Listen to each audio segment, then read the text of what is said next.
موت بھی مر جائے تو مجاہد والا سوال ہوگا.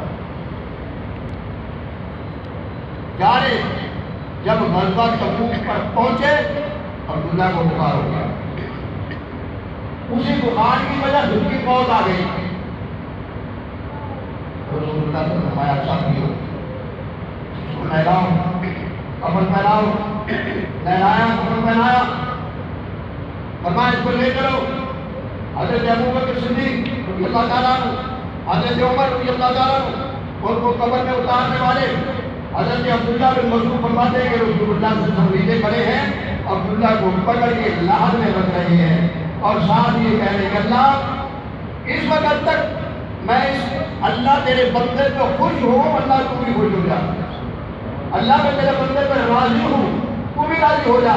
عبداللہ بن مسعود فرماتے ہیں کاش آج میری میت ہوتی, میری میت پہ اللہ کے نبی صلی اللہ علیہ وسلم یہ الفاظ ادا کرتے میں کتنا خوش ہوتا. اللہ فرعون کی بیوی حضرت آسیہ رضی اللہ تعالیٰ عنہ, فرعون حضرت موسیٰ علیہ السلام کے دور کا ایک حکمران تھا, ظالم حکمران. موسیٰ علیہ السلام کی دعوت کو فرعون کی بیوی نے قبول کر لیا. اور یہ اللہ کی قدرتیں ہیں, اللہ اگر چاہے ظالم کے گھر میں توحید والا پیدا کر دے, اگر چاہے تو توحید والے کے گھر میں مشرک پیدا کر دے. جس طرح ابراہیم علیہ السلام مشرک کے گھر میں پیدا ہوئے. اس کو پتا چلا کہ میری بیوی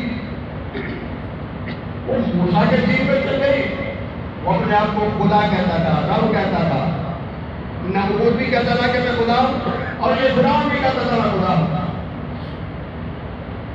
کہنے لگا میری تو بیوی ہے, میری بات نہیں مانتی, مجھے رب نہیں سمجھتی. کہا کہ رب وہ ہے جس نے تجھے پیدا کیا, مجھے پیدا کیا, زمین و آسمان کو پیدا کیا, رب تو وہ ہے.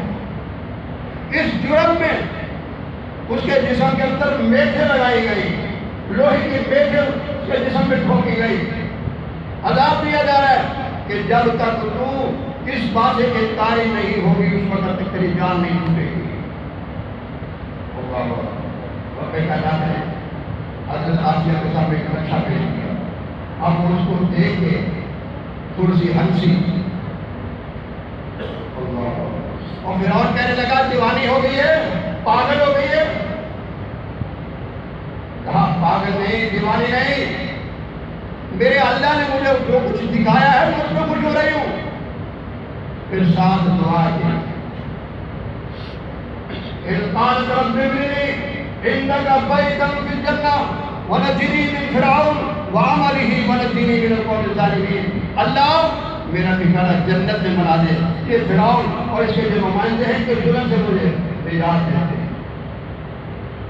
اللہ کے حاکمین نے فرعون کے ظلم سے کو نجات دے. تو بھائیو اللہ نے کیا کہا, جس آدمی نے زبان سے اقرار کر لیا ہے میرا اللہ وہی ہے تو ہمیں پیدا کرنے والا, زمین و آسمانوں کو پیدا کرنے والا, دنیا کی ہر چیز کو پیدا کرنے والا, وہ ہمارا خالق ہے, وہی ہمارا مالک ہے.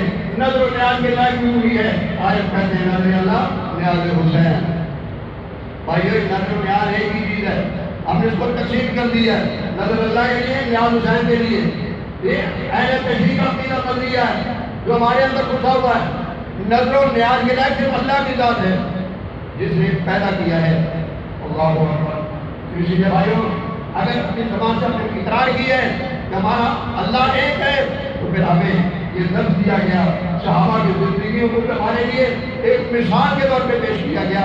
تو انہوں نے جب یہ اقرار کیا تھا پھر ان کو قتل کیا گیا, ان کو جلا دیا گیا, زخمی کیا گیا, ان پہ پریشانیاں آئیں, لیکن انہوں نے پھر اپنے قدم اٹھانے نہیں ہیں. اسی بات سے کہتے ہیں کہ اللہ ہمارا ہوئی ہے, ہمارا حاجت نواز اس کا ہوئی ہے.